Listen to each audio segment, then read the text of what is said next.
자, 이제는 분위기를 바꿔서 총선 특집 진행을 하겠습니다. 4.15 총선 격전지를 돌아보고 있는데요. 어제 대구 수성갑에 이어서 오늘 두 번째로 만나볼 격전지는 서울 관악을입니다. 더불어민주당에선 정태호 후보, 미래통합당에선 오신환 후보가 나와 있는데 2015년 재보선, 또 20대 총선에 이어서 관악을에서만 이 두 분이 세 번째 맞붙는 겁니다. 지난 총선에서는 오신환 후보가 정태호 후보를 이겼는데 그때 표차가 861표. 맞습니까? 네네, 그렇게 알고 있습니다. 861표 차이. 네. 0.7%입니다. 0.7%. 네. 그때 패배하셨던 분이 정확하게 아시네요. 0.7% 차이 박빙 승부. 박빙 중에 박빙. 과연 이번엔 판세가 어떨까요? 또 결과는 어떨까요? 두 분을 지금부터 직접 만나보겠습니다. 기호 1번 더불어민주당 정태호 후보 안녕하세요. 예, 안녕하십니까. 어서 오십시오. 기호 2번 미래통합당 오신환 후보 어서 오십시오. 네, 반갑습니다. 오신환입니다.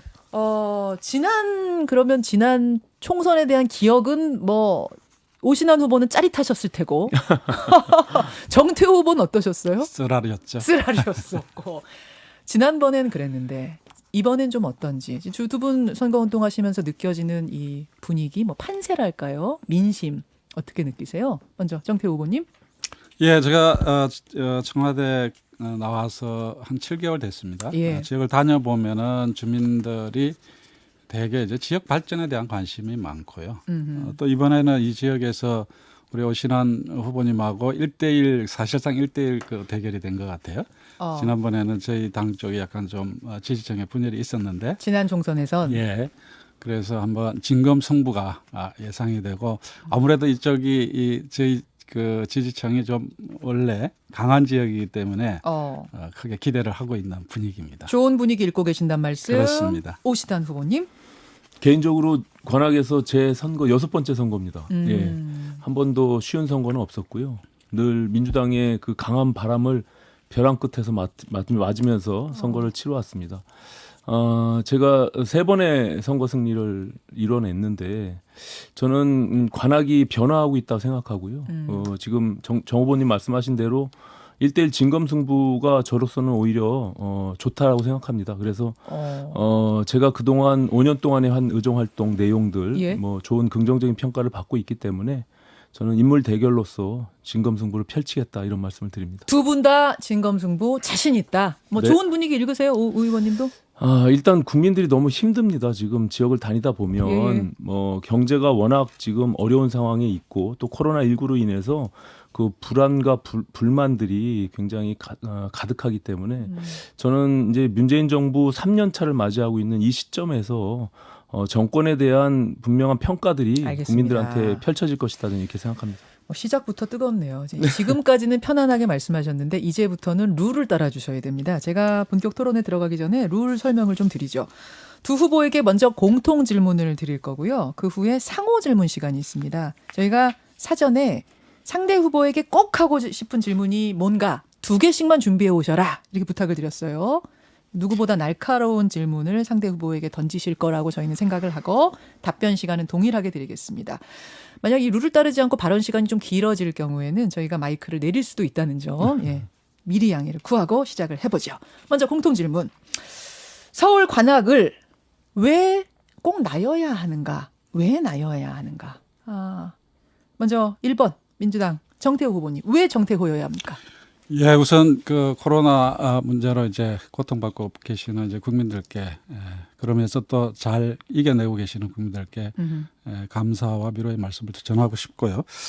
저는 이번에 선거에 나오면서 슬로건을 관악을 통째로 바꾸자 이렇게 통째로 바꾸자. 네, 이렇게 제시를 했습니다. 실제로 우리 인근 지역에 비해서 발전 속도가 상당히 더디다.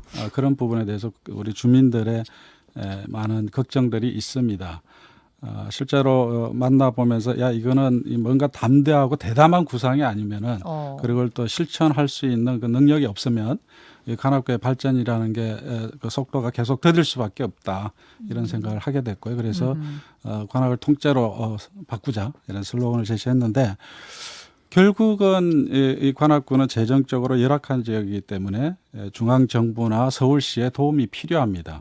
그러면 서울 중앙 정부나 서울시의 재정적 정책적 지원을 누가 끌어올 수 있느냐? 이게 이제 주민들의 판단의 기준이 될 거라고 생각을 하고요. 아무래도 제가 청와대 일자리 수석을 했고 또 누구도 믿지 않았던 그 광주형 일자리를 또 성사시키는 그런 제 나름대로 좀 성과가 있었기 때문에 주민들께서 저의 경험 그리고 10초 중앙정부에서의 남았습니다. 역할 이런 것들을 높게 평가하시고 이 통째로 바꾸는 그 역할을 주시지 않을까 기대하고 있습니다. 예, 정태호 후보님. 이어서 미래통합당 오신환 후보 왜 나 오신환이어야 하는가? 그 한마디로 말씀드리면 지난 5년 동안의 의정 활동이 저는 좋게 평가하고 있기 때문에 바꿀 이유가 전혀 없다 이렇게 생각합니다. 예. 통째로 바꾸자에 바꿀 이유 없다. 이미 그 방송 멘트에 나왔지만 관악을이라는 지역이 88년도 이후에 7번에 걸쳐서 진보 진영이 당선된 지역이고요. 제게 27년 만에 이제 기회를 주셨습니다.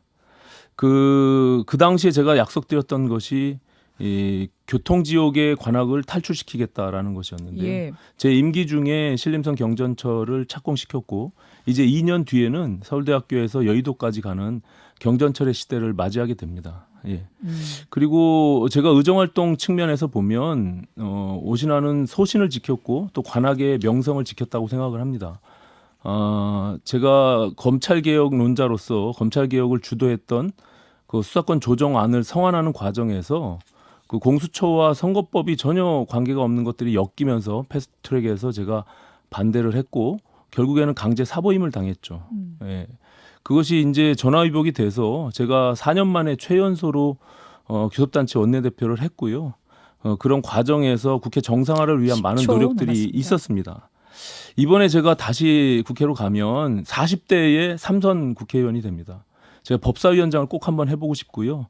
그런 자. 힘으로 또 관악구와 또 국가를 위해서 열심히 일하고자 합니다. 자, 여기까지. 네. 1분 30초 맞추기 힘드시죠? 오늘은 좀 맞춰주시고요. 이렇게 왜 나여야 되는가에 대한 답을 주셨는데 이제는 상호 질문입니다. 아마도 상대 후보에 대해서 가장 많이 연구를 한 분들이실 거기 때문에 가장 날카롭게 가장 아픈 부위를 찌르실 것 같은데 질문 1분 안에 해주시고요. 답변도 역시 1분 안에 주시고 이렇게 발언 기회는 똑같이 퐁당퐁당 드리도록 하겠습니다. 자, 이번에는 통합당의 오신환 의원이 정태호 의원 후보에게 직접 질문을 네네. 해주시죠. 순서는 골라서 하셔도 돼요. 두 개 중에 네네. 먼저 어떤 걸 하실지. 그 문재인 정부가 가장 잘못한 정책은 저는 이제 경제 정책이라고 보여지는데요. 그 소득주도 성장이라고 하는 사실 듣도 보도 못한 그런 이론을 가지고 최저임금을 너무 급속하게 인상하고 그로 인해서 일자리 쇼크 또 자영업 쇼크를 만들어냈단 말이죠. 하지만 그것을 메꾸기 위해서 결국엔 세금으로 일자리를 만드는 것이 계속 반복되고 있는데 저는 이번 근본 총선 공약에서 민주당이 그 소득주도 성장을 빼버렸어요. 그리고 혁신성장이라는 걸 들고 나왔는데 저는 국민들께 사과해야 된다고 생각하고요. 또 정태호 후보님은 뭐 이 정부의 일자리 수석을 했기 때문에 예. 거기에 대한 책임이 있다. 그리고 그런 의미에서 문재인 정부의 일자리 정책이 진짜 성공한 정책으로 보고 계신지 그걸 질문드리고 싶습니다. 자, 일자리 수석을 지낸 분에게 묻는 일자리 정책에 대한 거 어떻게 생각하십니까? 예. 사실 이게 경제 정책이라는 거는 전 정부의 그 정책에서 연장선상에서 늘 그 성과가 나오게 되어 있습니다. 그러니까 길게 봐야 되는 부분이고요. 지금 문재인 정부가 등장할 때는 저성장 고용 없는 저성장 시대에서 출범을 한 겁니다. 결국 이렇게 잘 방어하는 것도 되게 중요한 역할인데 2018년 때 사실 이제 고용 참사라고 할 정도로 고용 상황이 되게 어려웠습니다. 그러나 2019년도에는 최근의 통계들을 보면은 역대 최고의 고용률을 달성을 하고 있고요. 또 일자리 증가 수도 45만 대를 육박하고 있습니다. 사실 제가 일자리 수석이 됐을 때 그전에 한 15만 되던 것이 3천 명으로 줄었고요. 그리고 이제 고용률도 떨어졌었는데 제가 그만둘 때 30만 명으로 늘어났어요. 어. 그런 성과가 있었고 또 광주형 일자리라는 역대 뭐 전 세계적으로 모범이 될 만한 그런 이 모델도 만들어냈고요. 그렇게 보면은 지금은 성과가 하나씩 나오고 있는 단계다. 나오고 있는 단계다. 이렇게 보시면 될 것 1분 같습니다. 됐습니다. 오신원 의원님. 저는 이런 측면에서 안 된다고 생각하는데 저는 기본적으로 깨끗하게 정책 실패를 인정하고 경제 정책의 방향을 전환해야 된다고 생각합니다. 그러면 현장에서 왜 국민들이 이렇게 아우성을 하는지에 대한 답변이 있어야 될 것 같고요. 제가 통계를 말씀하셨으니까 예. 말씀드리자면 지난주 발표된 2월 통계 고용 통계를 보면 2월에 취업자 수가 전체 49만 명이 늘어났어요. 그중에 60대 이상의 전체보다 한 8만 명 정도 늘어난 57만 명이 60대 이상 일자리가 늘어난 겁니다. 예. 그럼 50대 이하에서 8만 명이 줄어들었다는 얘기죠. 그럼 실제 경제 활동의 중심인 40대 취업자 수가 10만 4천 명이 줄어들었고요. 이게 52개월 연속 감소 상태에 있는 것입니다. 20대도 2만 5천 명이 줄었는데 결국엔 60대 이상의 일자리를 세금으로 쏟아부으면서 일자리 만든 것을 통계로 지금 국민들께 아전인수격으로 해석하고 있는 것이거든요. 저는 경제를 망치고 세금을 들여서 일자리 노인 정책, 그 일자리 늘려놓은 이런 부분들에 대해서 저는 그것이 과연 성공한 일자리 정책이냐라는 것을 다시 되묻고 싶은 마음. 실패를 소득주도 성장 실패한 거 인정하라. 인정하지 않습니까? 지금 그 질문이신 것 같거든요. 정태우 후보님. 다시 1분. 예, 그 소득주도 성장 가지고 논쟁을 하면 끝이 없고요. 다만 지금 실패는 인정할 수 없다. 당연하죠. 그건 반드시 해야 될 정책이고요. 다만 조금 전에 일자리 정책 관련해서 세금으로 한다, 뭐 노인 일자리만 있다 이런 말씀이잖아요. 예. 근데 이건 나는 진짜 의원님들한테 공부 좀 하라고 얘기하고 싶어요. 왜 그러냐면은 실제로 통계를 잘 분석해 보면은 전혀 그렇지가 않아요. 노인 인구가 늘어나면서 노인 일자리가 늘어난 거는 사실입니다. 그건 예, 반드시 정부가 해야 되고 국가의 책임이에요. 그러나 제일 우리가 중요한 그 국제 비교가 되는 15세에서 64세 이 구간에 있는 소위 생산 가능 인구의 일자리를 보면은 고용률이 늘어납니다. 고용률이 역대 최고라는 것은 뭐냐면은 일자리가 그만큼 늘어났다라는 거예요. 통계상으로 보면은. 그리고 내용상으로도 보면은 어느 쪽에 일자리가 늘어나를 봐야 되는데 주로 사회 서비스 일자리와 정보통신 과학기술 전문 분야입니다. 정보통신 과학기술 전문 분야라는 것은 4차 산업혁명과 관련이 있는 분야죠. 그래서 내용상으로도 잘못 알고 계신 거예요. 진짜 통계를 좀 공부를 하셨으면 좋겠다는 자, 말씀 드리고 마무리 좀 싶어요. 해주시고요. 다시 1분 오신환 의원님. 그거는 뭔가 좀 잘못된 건데요. 통계상 아까 제가 말씀드렸다시피 이미 50대 이하에서 8만 명이 줄어들었어요. 지난주에 발표한 고용 통계가. 그럼 그것을 무엇을 말합니까? 결국에는 가장 경제 활동이 왕성해야 되는 40대가 취업자 수가 10만 4천 명이 줄어들었다는 얘기거든요.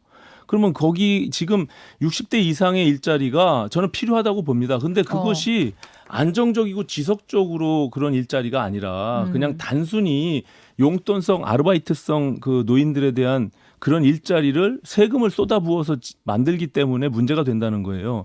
차라리 그것은 복지적 혜택으로 접근하는 것이 맞지. 그것을 일자리 통계에 그것을 국민들을 이렇게 현혹시키듯이 그것을 바라보는 것은 저는 전혀 맞지 않다고 생각하고요. 결국에는 이것이 지속 가능하겠느냐. 그렇다면 40대, 50대 여기 이분들에 대한 일자리가 줄어들고 있는 부분들에 대해서는 정부가 이제 과거 자꾸 정부를 탓할 것이 아니라 지금 3년 차, 4년 차를 맞이하고 있는 문재인 정부가 마무리. 이 부분에 대해서 저는 분명한 대답이 있어야 된다. 자, 이제 마지막 이렇게 발언 이 부분에 대한 40대도 마지막 한번 발언. 분석을 해보시라고 말씀드리고 싶어요. 네. 다시 분석해보라. 네. 아. 지금 설명하신 거하고 좀 다르다는 말씀을 좀 드리고 싶은 거죠. 자, 더 안 쓰셔도 돼요. 시간 조금 남았는데 괜찮으세요? 주시는 거예요? 네, 50초 지금 남았습니다. 저한테 주는 거예요? 여기까지 하고 다음 주제로 예, 넘어가죠. 40대 부분은 어떤 문제냐면은 그 저희들이 분석을 해보면은 한 50% 정도는 인구 감소 요인입니다. 가장 인구 감소가 가장 많이 늘어나는 부분이 40대 쪽이고요. 또 40대 쪽에서 그 취업자 숫자가 감소하는 원인은 뭐냐면은 제조업 구조 조정 문제와 관련되어 있습니다. 우리가 잘 아시다시피 2018년도에는 조선업 구조 조정이 있었고 GM 자동차 산업 문제가 있었고 예. 최근에 들어와서는 무슨 문제가 있냐면은 전 세계적인 전자 산업 특히 이제 반도체 이런 이 시황이 안 좋지 않습니까? 이런 어떤 국제적인 경제 구조와 연결되어 있는 부분입니다. 이게 문재인 정부의 일자리 정책 때문에 이렇게 됐다라고 비판하는 거는 그런 경제 구조적인 문제를 마무리. 도외시하고 있다는 거죠. 그래서 이 부분에 대한 답을 찾는 것이 오히려 현명한 비판이라는 저는 생각을 하고 자, 있습니다. 이 큰 뭐 이야기가 지금 짧은 시간에 결론은 나지 않을 것 같습니다만 두 후보의 생각은 이렇다는 거 여러분 확인하실 수 있었을 테고요. 이번에는 민주당 정태호 후보가 통합당 오신환 후보에게 던지는 질문 주시죠. 1분입니다.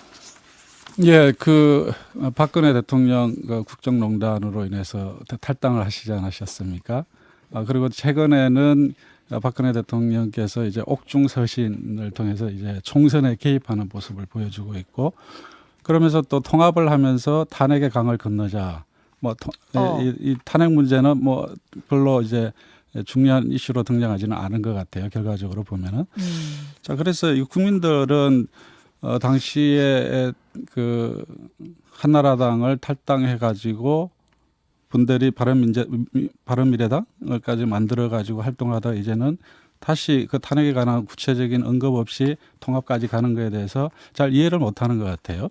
그래서 그때 탄핵을 할 때 그럼 그 탄핵에 대해서는 지금 어떤 입장을 가지고 있는지 한번 듣고 싶어요. 탄핵에 대한 지금 입장, 오신환 후보의 입장은 어떠신가라는 질문 답 주시죠. 근데 먼저 좀 질문이 잘못된 것은요. 제가 다시 돌아간 것은 아니고요.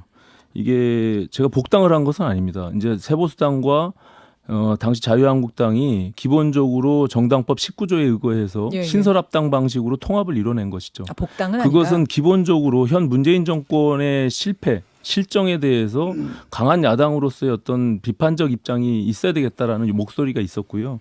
거기에 이제 부응하기 위해서 저희가 신설합당을 하게 된 것이고, 저는 탄핵에 대한 입장은 전혀 바뀌지 않았습니다. 예. 민주공화국으로서의 가장 중요한 가치는 저는 민주주의라고 보고요. 그런 것을 지금 만들어진 미래통합당 안에서 저는 강하게 정치 노선에 대한 경쟁들을 이뤄낼 것이고, 예? 지금 공천 과정에서 보시다시피 이미 그 친박들이 지금 많이 물러나게 돼 있고요. 그리고 소위 유승민계나 지금 안철수계들이 예, 예. 많이 등장을 하고 있습니다. 그런 것들이 기본적으로 저는 중도 개혁 보수 정치를 이 당에서 이뤄내고자 하는 그런 의지를 계속 갖고 있다, 이런 말씀을 드리겠습니다. 입장 변한 거 없다. 이 당 안에서 내소신 펴겠다. 정태호 후보님. 예, 입장이 바뀌지 않았다니까 다행인데요. 그러면은 제 생각에는 그때 당을 탈당을 하셨잖아요. 새누리당을. 예, 그러면 당연히 그 당에 있으면서 그 당을 개혁하고 뭔가 이 탄핵에 대한 그 입장들을 정리해 나가는 게 저는 올바른 생각이었다고 판단이 돼요. 근데 굳이 탈당했던 거는 제가 볼 때는 결국 당시에 한나라당이 이제 비전이 없기 때문에 탈당한 게 아니냐, 이렇게 보는 거고, 그래서 나 혼자 잘 살겠다 뭐 이렇게 나왔다고 보여지는 거예요. 근데 지금 통합한 거는 뭐냐면은 굳이 문재인 정부에 대한 폭정 이런 얘기를 하면서 핑계를 대는데, 제가 볼 때는 솔직히 이제 총선에 바른미래당 가지고는 총선에 승리하기 힘드니까 이제 길을 찾은 거죠. 결국은 바른미래당하고 한나라당하고 통합해가지고 자유한국당하고 통합해가지고 한 당으로 승부를 하자. 결국 총선 전략 아니냐, 저는 이런 생각을 가지고 있는데 좀 솔직하게 할 필요는 있을 것 같아요. 솔직하게 어떻게 하신 거예요? 그 한 당으로 되면은 경쟁력이 강화돼서 좀 뭐 두려운 부분들이 있는 것처럼 말씀하시는데. 기본적으로 또 저 질문이 잘못된 게, 저는 그 당시에 바른정당으로 탈당한 게요. 예. 제가 혼자 잘 먹고 잘 살기 위해서 탈당한 게 아닙니다. 왜냐하면 그 거대한 정당들을 놔두고 탈당한다는 것은 오히려 광야의 길로 가는 거였거든요. 어렵고 힘든 길을 간 것입니다. 잘 살겠다고 탈당이 아니다. 그 당시는 그 소위 친박이라고 하는 사람들, 인물들에 대한 물갈이가 도저히 할 수 없는 상황이었어요. 근데 지금 21대 총선을 앞두고 총선의 공천 과정에서 인물을 물갈이할 수 있는 거거든요. 지금 그 김용호 공관위원장이 저는 그것을 충분히 수행할 수 있고 거기에 대한 의지를 우리한테 보였기 때문에 지금 실제로 결과적으로 그런 측면이 분명히 드러났거든요. 그래서 저는 지금 이 미래통합당 안에서 새로운 인물들로 아까 말씀드린 중도 개혁 정치들을 이뤄 나갈 것이고요. 그것이 결국에는 보수가 가야 될 길이다, 저는 이렇게 생각합니다. 자, 여기서 뭐 더 덧붙이실 말씀 없으면 다음 질문으로 넘어가도 될까요? 아니면 정태호 의원님 한 번 더 하시겠어요? 네, 됐습니다. 그래서 괜찮으십니까? 아마 듣고 다들 판단하시리라 예. 저는 보고요. 준비하신 상대방에게 던지는 질문이 한 개씩 더 있는데 아마 이 시간 관계상 기회는 똑같이 드리되 조금 짧을 수는 있습니다. 자, 이번에는 오신환 후보가 정태호 후보에게 던지는 두 번째 질문. 저는 문재인 정부가 한 일 중에 가장 이해가 안 갔던 사건이 바로 조국 사태입니다. 예, 그리고 가장 이해가 안 갔던 말이 조국이 없으면 검찰 개혁을 못 한다는 말이었거든요. 제가 법사위에서 당시에 윤석열 검찰총장의 인사청문회 과정에서 반대했던 사람입니다. 예, 그런데 이 정권 민주당이 그 정의의 사도인 양 윤석열 총장을 부추겼고 그래서 결국에는 임명한 거 아닙니까? 근데 결국엔 검찰이 지금 청와대 하명 수사나 또 아니면은 지금 여러 가지 사건들을 다루는 과정 속에서 결국에는 청와대나 민주당이 결국에는 또 반개혁 세력, 적폐 세력으로 몰아세우고 있단 말이죠. 저는 청와대에서 같이 일했으니까 조국 장관에 대해서 잘 아실 텐데 조국 임명 강행이 잘한 일이라고 생각하시는지 이것을 여쭙고 싶습니다. 조국 임명 잘한 것이냐 답 주시죠, 정태호 후보님. 예, 그 당시에 조국에 대한 임명 문제는 사실은 이제 검찰 개혁과 직결되어 있는 사안이었던 것 같습니다. 그러니까 정부의 국정 과제 중에 가장 큰 것 중에 하나가 그 검찰 개혁인데 실제로 이제 검찰 자체가 조국 장관의 임명을 가로막는 그런 여러 가지 일들을 한 걸로 저는 알고 있고요. 그렇기 때문에 그 시점에서 조국 장관의 임명을 포기했을 경우에는 그런 검찰 개혁 자체가 수포로 돌아갈 가능성에 대한 걱정이 있었던 것 같습니다. 그렇기 때문에 불가피하게 조국 장관의 임명을 강행할 수밖에 없었던 측면이 있고요. 또 하나는 실제로 그 조국 장관과 관련된 여러 가지 검찰 수사의 팩트가 사실이냐 여부에 대한 판단이 필요했던 시기였던 것 같아요. 제가 개인적으로는 뭐 조국 장관을 잘 압니다마는 예. 본인이 동의하지 못하는 상당한 그런 팩트의 오류가 있는 것 같습니다. 검찰 주장 중에. 이제 그런 상황에서 대통령으로서는 네, 마무리해 주시죠. 그 임명권을 행사할 수밖에 없었다. 자, 이렇게 오신환 의원님. 봅니다. 저는 국민적 정서와 좀 괴리돼 있다 생각합니다. 결국엔 내로남불이라고 하는 것인데요. 저는 지난 박근혜 정부의 우병우와 그리고 문재인 정부의 조국이 별반 다를 게 없다 이렇게 봅니다. 국민들은 공정과 정의에 대해서 분노했던 것이고요. 조국 장관의 주변 가족들이 수많은 비리와 문제가 계속 꼬리를 물면서 결국엔 지금 재판에 지금 넘겨져 있는 상황 아닙니까? 사법부 자체를 지금 부정하는 이 정권 자체가 저는 행정부의 수반이라고 하는 청와대와 또 집권 여당이 검찰을 상대로 이렇게 싸우면서 국민들을 이렇게 두 쪽 나게 하는 것들은 저는 한 번도 본 적이 없습니다. 그런 측면에서 보면 유재수 검찰 무마 사건이나 청와대 항명수사 사건 이런 것들을 계속 검찰이 수사하니까 윤석열이 배신을 했다 또 검찰이 항명을 한다 이렇게 지금 민주당이 나오고 있거든요. 자, 저는 이런 측면에서 문재인 정부가 말하는 정의가 도대체 무엇인지 예. 거기에 대한 분명한 국민들에 대한 대답이 있어야 된다. 제가 지금 시간 조정을 좀 하고 있는데 똑같이 기회는 퐁당 퐁으로 드릴 거고요. 정태호 후보가 오신환 후보에게 두 번째 질문 주시죠. 제가 답변해야 되는 거 아닌데? 근데 지금 시간이 그럼 질문을 못 하시게 되는 상황이 돼서요. 예. 우리 코로나 지금 19 때문에 국민들이 걱정을 많이 하고 있는데 야당에서는 정부의 코로나 대책에 대해서 상당히 비판적이에요. 아직도. 어떻게 평가하십니까? 저는 지금 대한민국 의료진은 한 200점, 100점 만점에 200점 정도 가고 있고요. 문재인 정부는 한 40점 정도 드리고 싶어요. 왜냐하면 초기 대응이 좀 아쉬움이 남는 거죠. 저희가 야당이 그 당시 민주당도 야당일 때 했듯이 결국에는 선제 대응이 과잉 대응이 늑장 대응보다 낫다라고 얘기하지 않았습니까? 근데 초기 대응을 지금 잘못했다는 측면이 분명히 있습니다. 자. 결국에는 지금 1분 해야 되는 거 아니에요? 제가? 하셔도 됩니다. 예. 예, 지금 9천 명 가까운 지금 확진자와 111명이 지금 사망자가 발생했는데요. 그런 측면에서 보면 한국의 방역 시스템을 외국에서 극찬하는 것이지 현 정부가 잘했다는 것을 극찬하고 있는 것이 아니니까 저는 정권이 좀 더 겸허하게 국민들이 힘들어하는 것을 지금 어루만져야 된다고 생각하고요. 지금 공적 마스크 문제만 해도 지금 공급업체와 수의 계약한 지호영이 마스크 60만 개를 지금 빼돌렸다는 기사가 났지 않았습니까?